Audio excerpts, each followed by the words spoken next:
What you are about to see is the story of an impossible choice. A veteran ranger witnesses a death sentence unfold before his very eyes. A magnificent leopard, surrounded, trapped, is being brutally executed by a herd of furious buffalo. Every rule, every instinct, and 30 years of experience screamed at him to turn away, to let nature run its savage, unforgiving course.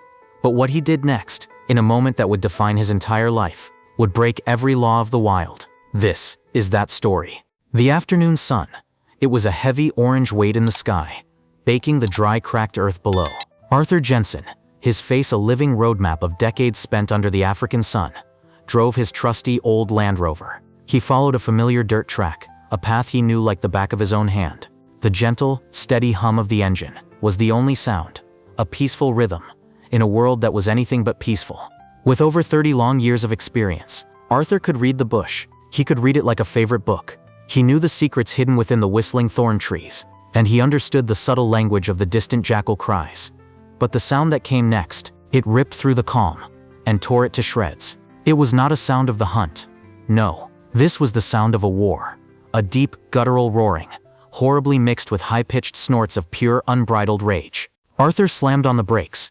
The truck skidded, grinding to a halt, in a thick cloud of fine red dust. He grabbed the worn, familiar binoculars from his dashboard. His heart, it was already pounding, a steady, heavy drumbeat against his ribs. Through the lenses, the scene exploded into view. A terrible, brutal tableau. In a clearing, not far from the riverbank, a lone leopard was trapped, utterly and completely trapped. It was surrounded by a living fortress, a fortress of muscle and horn and fury, a herd of Cape buffalo. There were at least 30 of them, maybe more. Their massive heads were lowered, their dark, vacant eyes burning with a collective, terrifying rage. Arthur knew, in an instant, he knew exactly what had happened. The leopard, likely a young and overconfident male, must have tried to snatch a calf. A fatal, foolish mistake. The buffalo, they were not just defending. Oh no, they were delivering a death sentence. Arthur watched. He could do nothing else. His hands gripped the binoculars, so tightly that his knuckles turned a ghostly white. This was nature's justice. Raw, brutal, and final. His training, every fiber of his being, screamed at him not to interfere, but to just watch it. It was agonizing. The lead bull, a colossal, scarred beast with horns as thick as a man's arm, charged first. The impact was sickening. A dull, wet thud. The leopard, so agile, so powerful, was thrown into the air like a rag doll, a broken toy. It landed with a heavy, final-sounding thud that puffed a small cloud of dust from the ground. Before it could even think to recover, another buffalo struck, a brutal blow from the side, then another, and another. It was a whirlwind of black hides, and flashing sharp horns, and the deafening sound of furious roars. The leopard snarled. It swiped with its claws, its own desperate cries of pain completely swallowed by the overwhelming noise of the herd. Arthur could see the beautiful, intricate rosette patterns of its fur, now matted with dark blood and thick red dirt. Its fight was valiant, so valiant, but utterly, completely hopeless. They're going to tear him apart, Arthur muttered, his voice a dry whisper. His mind was racing, searching for a solution, any solution. But there was none.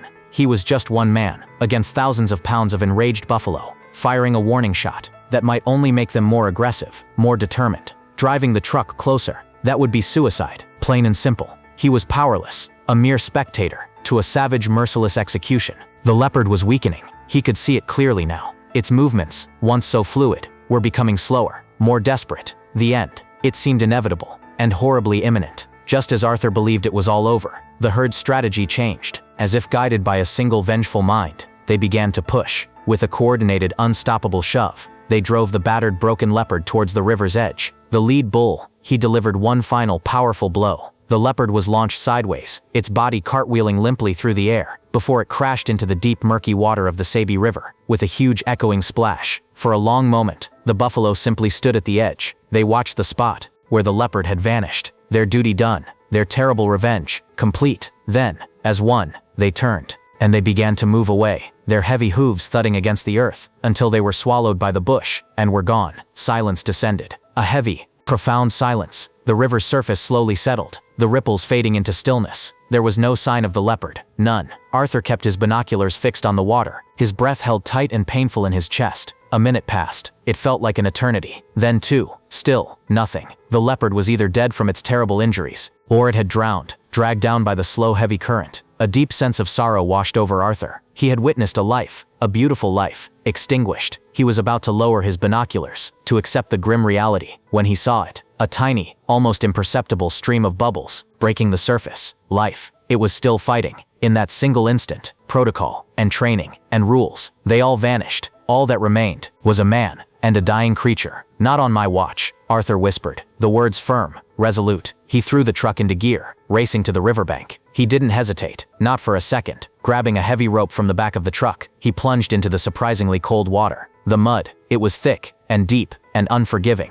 It sucked at his boots, making every single step a monumental struggle. The water was up to his waist, opaque and brown, hiding whatever dangers lurked beneath. He knew this river held crocodiles and unpredictable hippos, but the image of those tiny, desperate bubbles, it pushed all fear from his mind. He moved towards the spot where he'd seen them, his hands sweeping blindly through the cold water in front of him. Finally, his fingers brushed against something soft and heavy, fur. He gripped it, pulling with every ounce of his strength. It was the leopard. Its body was completely limp, a dead, unmoving weight that fought him with every step. He managed to wrap the rope under its front legs and around its chest. And then, he began the agonizingly slow process of dragging it back to shore. His muscles burned, his lungs heaved for air, but he would not stop. He pulled the magnificent predator from the water's cold grip and onto the muddy bank. Its body collapsed onto the grass, a broken, sodden heap. On the shore, the leopard was terrifyingly still. Water trickled from its mouth and its nose. Arthur quickly put his ear to its chest. He listened. Nothing.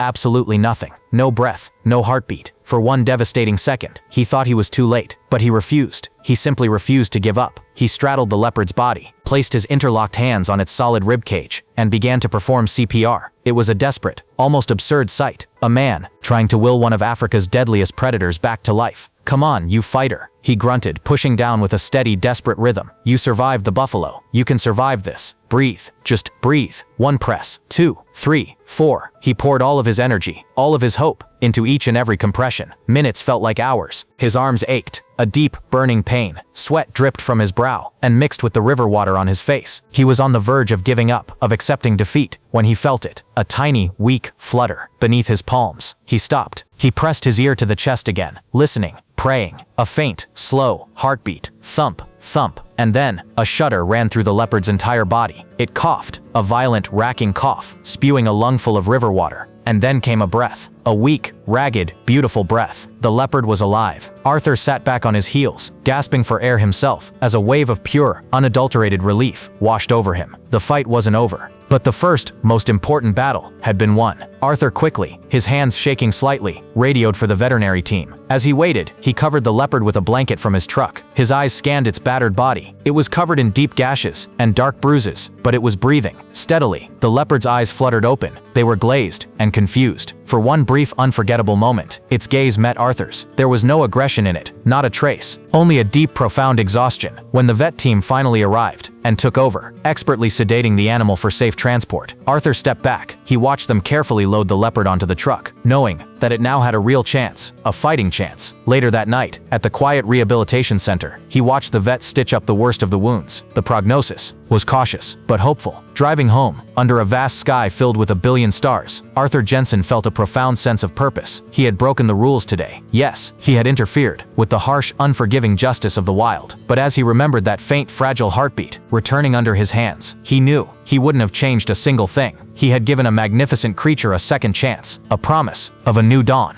And in the heart of Kruger, under the watchful, silent eyes of the moon, that was a law worth fighting for.